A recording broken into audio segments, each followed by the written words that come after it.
Halo Fitnessmania, selamat datang di Dunia Aderai. Kali ini saya akan tunjukkan beberapa jenis latihan favorit saya. Cuma kali ini kebetulan saya ngomongin soal kaki ya teman-teman ya. Jadi biar sekalian untuk video kali ini kita fokus ke kaki aja. Tapi secara umum kalau boleh pilih satu jenis latihan kaki yang mungkin favorit saya, dan menurut saya merasa bahwa jenis latihan tersebut adalah bisa memenuhi kebutuhan atau lackingnya saya, yaitu adalah leg press.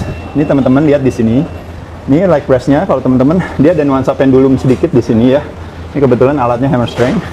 Nah, saya latihannya pertama, saya latihannya satu kaki sendiri-sendiri. Jadi one leg at a time.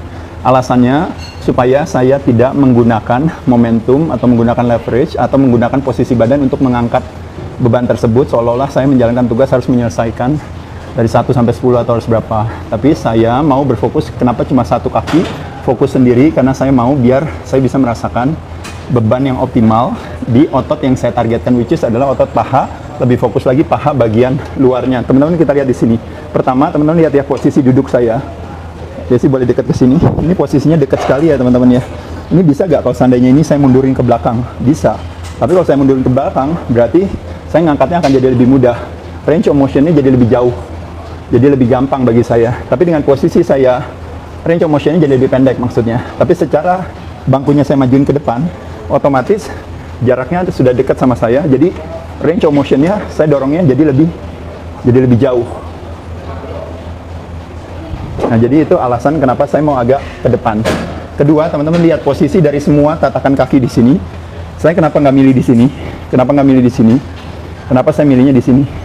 Dan kenapa saya miringin seperti ini dikit? Hanya lebih kepada saya memang mau berfokus kepada benar-benar quadricepsnya, khususnya bagian luarnya. Kalau di sini ya, bagian sweepnya, bagian eksternalnya, dimana itu yang menurut saya merasa punya kekurangan di sana. Jadi sekali lagi, alasan saya memilih seperti ini adalah lebih kepada karena ada bagian tertentu yang saya mau tuju. Boleh nggak kalau seandainya saya pindah ke sini, saya lakukan gerakannya ini? Boleh juga. Kenanya mungkin lebih banyak ke inner thigh-nya saya. Tapi saya mau kenainnya ke outer thigh-nya saya. Jadi posisinya saya taruh di sini, bukan di atas. Lebih mudah bagi saya kalau di atas, saya turunin ke bawah. Jadi teman-teman bisa lihat ya posisinya. Jadi slow on way down, 2-3 detik, flex. Slow on way down. Jadi positifnya 1 detik, turun 1-2-3 detik. Begitupun juga yang kiri. Kaki kiri pun saya sama, saya taruh kaki kanan saya di bawah atau di sini boleh. Intinya posisi kaki saya di sini juga. Kalau satu-satu ya, satu kebaikannya kalau kita salah satu kakinya waktu leg press, stres terutama di pinggang itu jadi berkurang sekali teman-teman sekalian.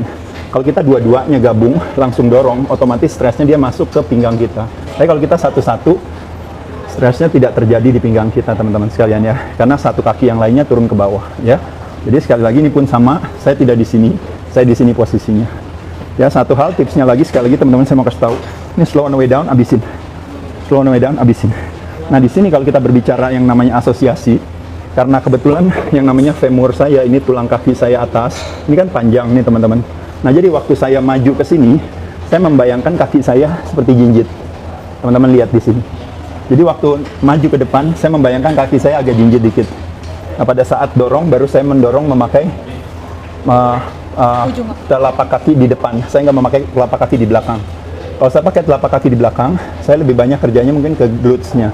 Tapi kalau saya pakai kaki ke depan, saya akan lebih banyak kenanya di paha bagian depannya ya. Tapi sekali lagi teman-teman sekalian ya, kalau berbicara secara teoretis, kadang-kadang teman-teman bisa berargumen ya dalam hal ini ya, nggak masalah. Tapi secara praktek, teman-teman harus punya kejujuran untuk bisa merasakan sendiri otot yang ditargetkan oleh teman-teman untuk dilatih. Makanya kenapa teman-teman harus kreatif mencari siasat yang nyaman dilakukan seperti apa. Bukan menyelesaikan harus bisa 10 kalinya, harus bisa ngangkat beratnya, tapi lebih kepada benar-benar bisa ngerasain otot yang kita targetkan. Jadi mind and muscle connection-nya itu tinggi. Time under tension-nya kalau bisa di sekitar 5 detik, 4-5 detik, itu menurut saya bagus per satu repetisi ya. Jadi sekali lagi teman-teman, yuk gerakannya. Tarik nafas, pas naik, bisa agak naik dikit ininya.